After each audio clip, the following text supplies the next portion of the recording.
as Russia's invasion of that country continues, we've seen huge concerns about the price of certain foods. Those fears are already, the price is already increasing. Before the war, Russia and Ukraine together exported large amounts of wheat. Now, as a continent which imports a huge amount of food, we may well see that our food prices are going up even higher. Dr. Richard Munang is an environment, climate action and development policy expert. He's an author as well. Dr. Munang, good afternoon to you. I really appreciate the time. In Africa, we have a growing population, as you know. We also have we're in a way a continent of people who farm. Why do we still import so much food into our continent despite doing so much farming here? Yeah, thank you very much, Stephen, for having me. And there are two aspects to this. The first is lack of value addition. As we're speaking today, the continent of Africa is actually losing up to 50% of what it produces. And this is costing the continent $48 billion each and every year. And out of this $48 billion that has been lost, part of it is grain food, which is costing $4 billion that can feed 1.6 billion citizens. So the fact that people produce and they're not able to add value to what they produce is actually resulting to the continent being poorer and having more people who go to bed hungry. The second aspect is trade. The continent of Africa only trades 20% among its member states. That is, intra-trade within the continent is quite very low. It means that 80% of the food importation is as a result of that lack of trade. And with the advent and the establishment of the Africa Continental Free Trade Area, that's an opportunity, because I was speaking today, we are in a continent that have 150 billion market opportunity for value-added food. But the continent doesn't tap into it. Then this value of 150 billion is estimated to grow fourfold to about 400 billion in just 8 years from today. That's what we're talking 2030. And the entire agro business for the entire continent is $1 trillion. So the point is closing the gap in adding value and also ensuring that intra-trade happens within Africa will actually be able to close the gaps of what we are seeing, that the continent is depreciating foreign reserves and importing food that can actually be achieved with what is being lost within the continent. We see that in Europe, for example, governments there for many years have subsidized farmers, and that means that they produce goods and are able to sell them for perhaps lower prices than other countries are able to produce them. International trade policy can be very complicated. Is that something we should look at doing? If our governments did the same thing, would we find that we ended up importing less food into Africa? That's a very important point. What is needed more broadly are incentives that can be put in place to inspire especially young people in a continent. Because we're talking in a continent that is actually a young continent. Over 60% of the entire population of the continent is youthful. And most of these youth are getting into the labor market. Each and every year, 12 million of them are looking for jobs that do not exist. So putting incentives that can then be able to allow young people to develop tools and develop solutions that can help add value to what is being produced by farmers in the continent, will see not just the gap being closed for importation, but at the same time also help create job opportunities. We are seeing young people across the continent developing simple solar dryers that are being decentralized to mothers in communities, in villages, to add value to what they produce, to their vegetables, to their tomatoes. And as a result of that, they are reducing post-harvest losses, but the young people are also putting money in their pockets by developing those tools. So we need incentives, tax breaks for young people that are developing enterprises that help reduce post-harvest losses, tax breaks for those who are actually engaged in developing these tools, tax holidays, and also financial incentives for young people who may not have a track record of credit history to be able to access financing, especially when they show that they're producing or devising solutions that help reduce post-harvest losses. There's also a very complicated conversation to have about what we grow. So, for example, in South Africa, many people will eat bread that requires wheat, etc. There's certain grains that we grow, quite large numbers in this country. Are we growing the right stuff? Should we be growing something else? The reality is that we're under the changing climate, and Africa is heating up twice as fast as the rest of the world. And when you look at the ingredient in which bread is made out of is wheat. And what the projections are showing is that 36% of wheat will be reduced globally in the world. And what does this tell us? It means that we need to look for alternatives. And what are these alternatives? Africa have got cassava. Cassava is a climate-resilient crop. And environmentally speaking and scientifically speaking, cassava withstand heat. It's a heat-stress crop. It's also an insurance crop as compared to other crops like sorghum or millet or wheat.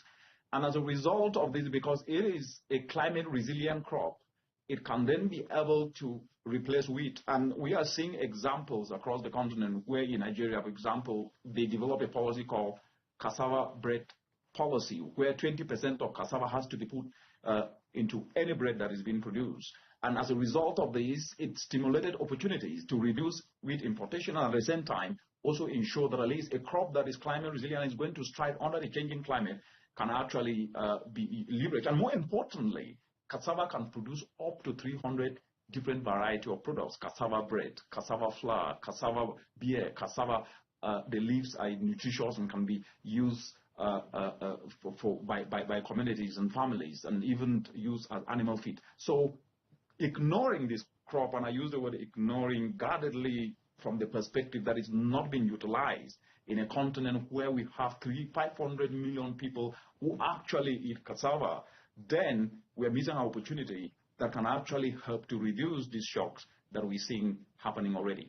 It can be quite difficult to say to people you need to change what you eat, and the countries we're dealing with are, generally speaking, democracies. There'll be resistance to that. You would actually have to do that quite carefully over time, wouldn't you? You don't tell people to stop eating bread. You change what's in the bread, and you do it over 10 years. Absolutely, very important question. And I think the point is that cassava is an allergen-free crop. And as a result of that, the benefits of cassava to the community and to the human body needs to be communicated. And I think there is an urgency at a moment to be able to articulate the aspects that actually cassava bring. And I think because of the fact that it's not been articulated, and also because of the fact that it's not actually been leveraged through the policy space, like I gave the example of cassava bread policy, it's been ignored. And because of the opportunities that cassava has got, an allergen-free crop that is there not utilized, at the same time, also a crop that have 23.5 billion market across the entire world, and Africa is the biggest producer. Tapping into that will create jobs, will create opportunities, and will actually reduce the depreciation of foreign reserves that are actually used each and every year, over $35 billion to import food that could actually be leveraged with what is happening here. So it needs time, it needs sensitization, and also need policy incentives to spur the opportunity to add value to it, because most of the cassava in the continent, value is not added. People want to see cassava flour, but it doesn't really reach there because it gets spoiled along the way because value is not added to it. Well, Dr. Munang, I mean, we talk about, and I agree with you, it does take time to change what people eat, to change what kind of food is produced. Maybe this is going to be the perfect shock. I mean, if international wheat prices have doubled over the last 2 weeks, maybe now is the moment to get governments to look ahead over the next 5, 10 years. Let me put the question another way. If we don't change policies in our continent, what's going to happen? Food's going to get more expensive, and that will have very severe consequences. Absolutely. As I started off, I indicated that Africa is importing food worth $35 billion. Africa is losing food worth $48 billion. When you combine that, you're talking over $83 billion.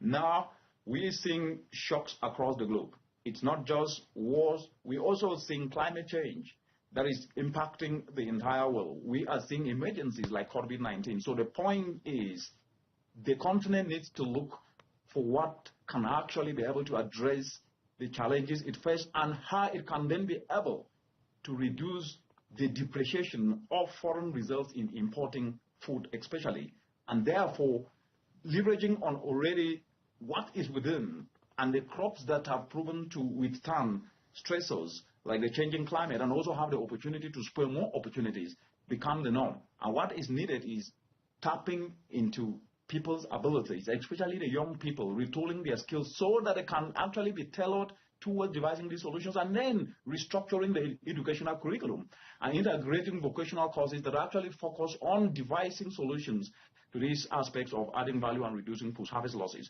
This needs policy to incentivize uptake of solutions and at the same time also ensure that the enabling environment for this to happen is actually there. Dr. Richard Munang, thank you. Environment, Climate Action, Development Policy expert, author of a book on the subject already.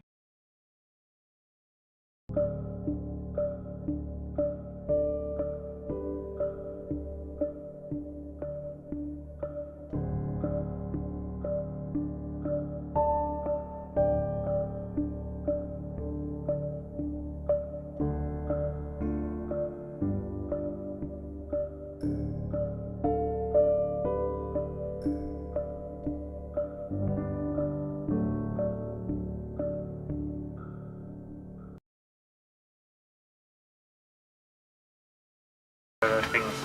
This is really great. This is good work. I want to thank the team from Mebakosa, and I want to thank Mukama Mlungi for implementing some of these EDA approaches. Thank you so much. Thank you.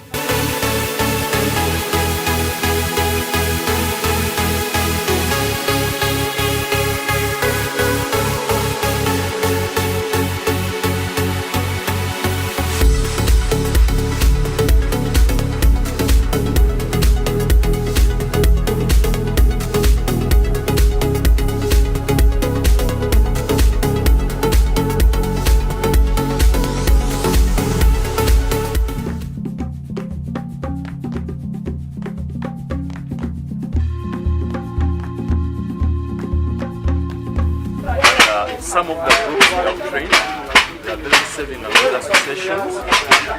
We have sourced these trainers from over 7 groups, and what you see behind me, we are still making the briquettes using the machines which are fabricated by the youth. This is a systems approach whereby we enable these groups to get cassava cuttings of over 40 acres, and some of the groups planted them and they have come out very well, as you see, and also drying them using cassava, using the solar dryer, and after that we have trained them on via addition using the cassava drops from the solar dryer, and also using the raw materials from the cassava, which are peelings and also other flour, to make the briquettes.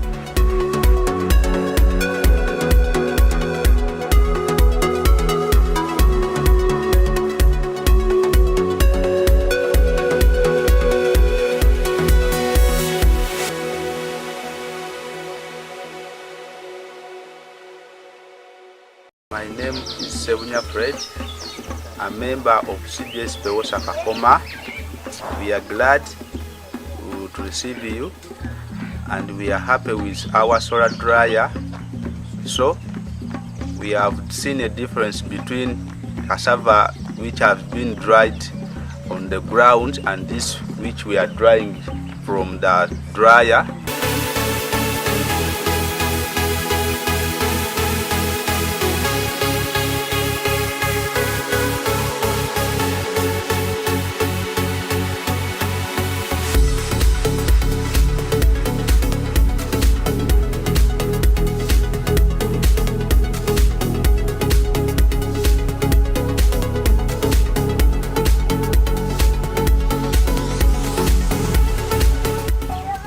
So according to the village, observing this solar dryer being in this place, how have they seen it as a community? Because you are the only group in this region having this solar dryer. So according to you? They are very happy, and they are willing to use it to accommodate good health, because they receive good cassava from it and they are willing to use it. How many so far kilograms have you dried in this solar dryer? We have managed to dry at least like 150 kg from our dryer. Apart from that kilograms I have told you, we assume we can double it and we upgrade our outcome from the dryer. So how many members are in this group, and how many members are willing to be using this dryer? As a group we are about 60, but at least 45 of us, we are willing to use it. And they are using it? Yeah. The challenges are very many. First of all, we were drying our food from the ground. During rainy season, the food may rot. After rotting, and the food becomes very dirty. But right now, we are overcoming that problem by using our dryer. The dryer gives us clean food, thus having good health.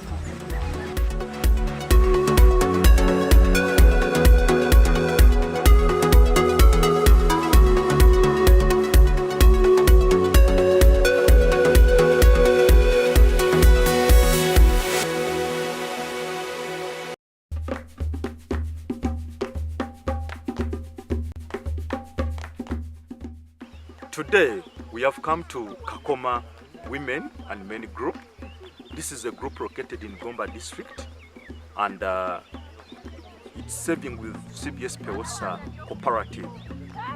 We gave out over 40 acres of cassava cuttings to this region, and this group specifically planted 5 acres of cassava.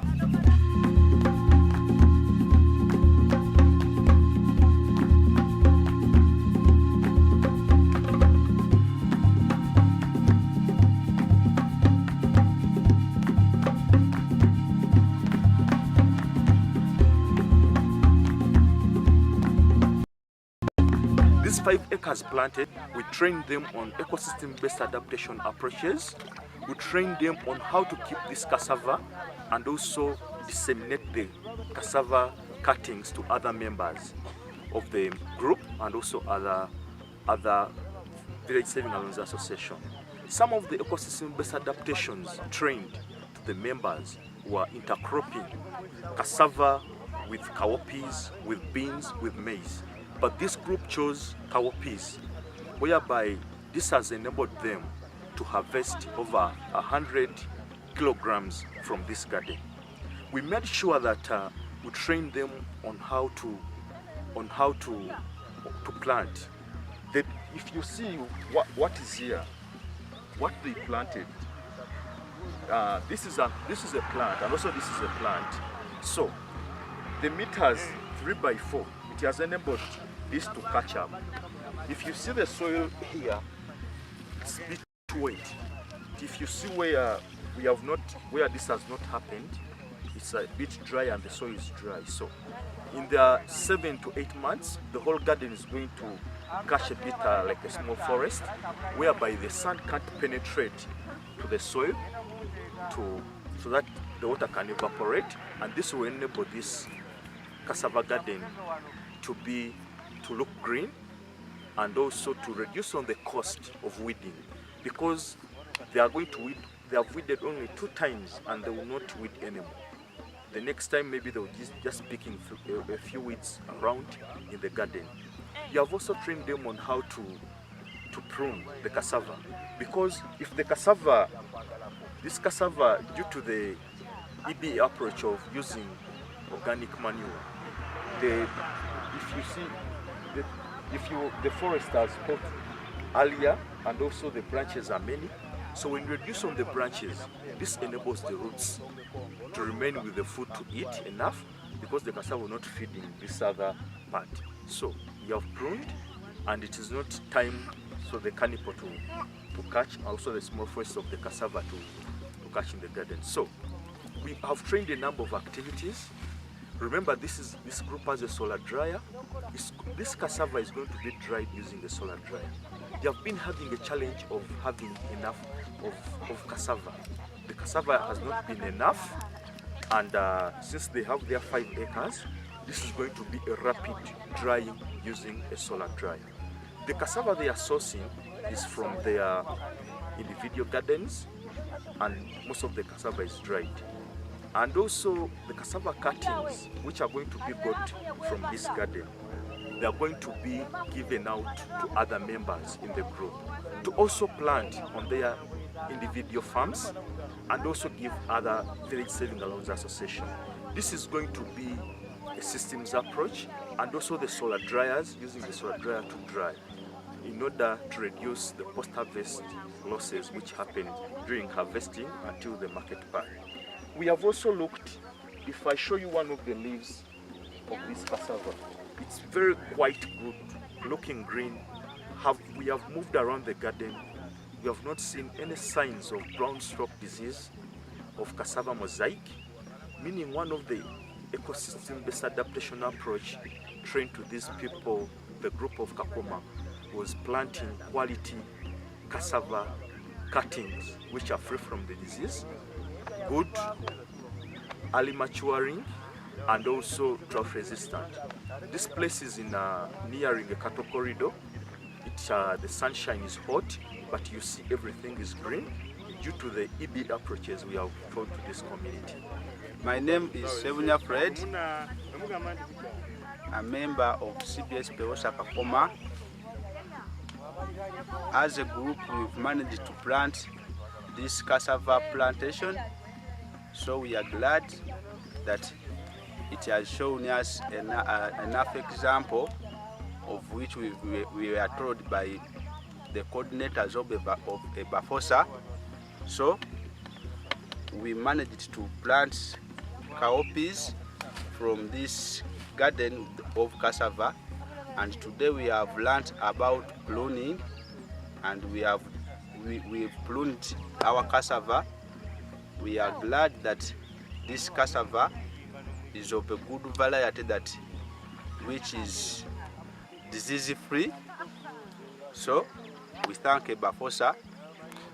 Work on a small plot of land, enabling him to plant coffee and also cassava. This is one of the ecosystem-based adaptation approaches we told him so that he can conduct. That even if you don't have a bigger piece of land, it is better to make sure that he can use this very well. So, having done this as an individual, as one of the team leader, he has inspired other members to also plant their cassava. This is a group of 60 members who are using the solar dryer, but 30 of them are the ones who have benefited from this, and others are implementing the EBA on their individual gardens. So, this is cassava, having coffee behind me, and also the members, this means that at least farmers are adapting to the existing climate change impacts, and also they are implementing what we are telling them. And we see the coffee has also put on. The coffee cherries are on, and also the cassava is remaining a few months so that he can also give the cuttings to other members. Thanks Ebafosa, and thanks to Kakoma Village Saving Alonzo Association for also conducting this EBA approach. Thank you very much. This is what innovative volunteerism stands for. This is impact. This is action. This is inspiration. This is what we must do, because every little action we undertake matters. Climate action is our own fierce urgency of now, and every action we take to help a mother put food on the table and more money in more pockets matters. That's what innovative volunteerism is all about. Ushering and inspiring young people to become solution providers, to turn climate change challenges into opportunities. That's what we are seeing, and that's impact. That's climate action. And we must all usher ourselves to turn challenges into opportunities. That's innovative volunteerism.